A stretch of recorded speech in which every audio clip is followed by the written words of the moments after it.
En allemand, les cataractes sont appelées étoiles grises. Le cristallin de l'œil, conçu pour concentrer la lumière, devient trouble avec l'âge et devient gris.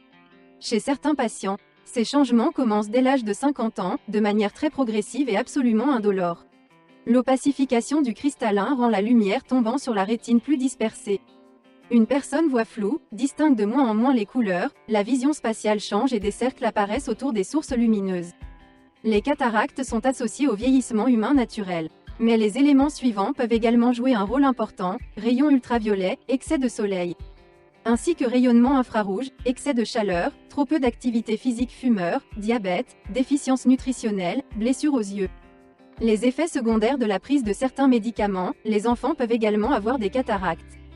La rubéole contractée par la mère pendant la grossesse peut provoquer des cataractes chez le fœtus. De plus, les maladies chez la femme enceinte telles que la parotidite virale, au rayon, l'hépatite ou la toxoplasmose sont des facteurs de risque de cataracte chez le fœtus. Lorsque le cristallin devient trouble, ni les lunettes ni les opérations de correction de la vue au laser ne sont utiles. Il n'y a qu'une seule solution, la chirurgie. Elle consiste à retirer le cristallin opacifié de sa capsule par une minuscule incision pratiquée dans la cornée, puis à insérer un cristallin artificiel, dans la capsule. L'opération dure environ 10 à 20 minutes, la cicatrisation d'une petite incision sur la cornée prend plusieurs semaines. Le patient ressent généralement lui-même le moment de l'intervention chirurgicale, lorsque sa qualité de vie en souffre déjà trop. Les ophtalmologistes conseillent de ne pas retarder trop longtemps l'opération de la cataracte, car l'opacification du cristallin limite non seulement la vision, mais présente un danger pour le patient et les autres lors de la conduite automobile ou dans de nombreuses situations quotidiennes. Les chutes et les accidents surviennent plus rapidement si une personne ne peut pas naviguer clairement dans son environnement. Choisir une lentille artificielle est une décision sérieuse. Il existe de nombreux fabricants de verre, chaque modèle a ses propres caractéristiques et objectifs. Fait intéressant, lors de la planification d'un remplacement de lentilles, avec le bon choix. Vous pouvez également corriger d'autres erreurs de vision, par exemple la myopie, l'hypermétropie, corriger l'effet de courbure cornéenne, etc. Selon que le patient est déjà connu dans cet hôpital. Quelles sont ses plaintes et ses maladies antérieures? Des examens complémentaires peuvent être effectués.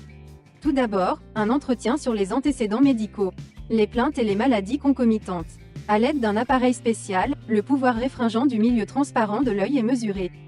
Ensuite, en vérifiant tour à tour l'acuité visuelle de chaque œil, de loin et de près, d'abord sans verre correcteur, puis avec eux. Si nécessaire, des études complémentaires des fonctions visuelles sont réalisées. Si nécessaire, la motilité oculaire et la réaction des pupilles à la lumière peuvent également être examinées. La pression intraoculaire, importante pour détecter le glaucome, est mesurée à l'aide du débit d'air, sans contact. L'ophtalmologiste examine ensuite l'œil à l'aide d'une lampe à fente. Grâce à une lampe à fente, le médecin examine le segment antérieur de l'œil, notamment les paupières, la conjonctive, la cornée, la chambre antérieure, l'iris et le cristallin.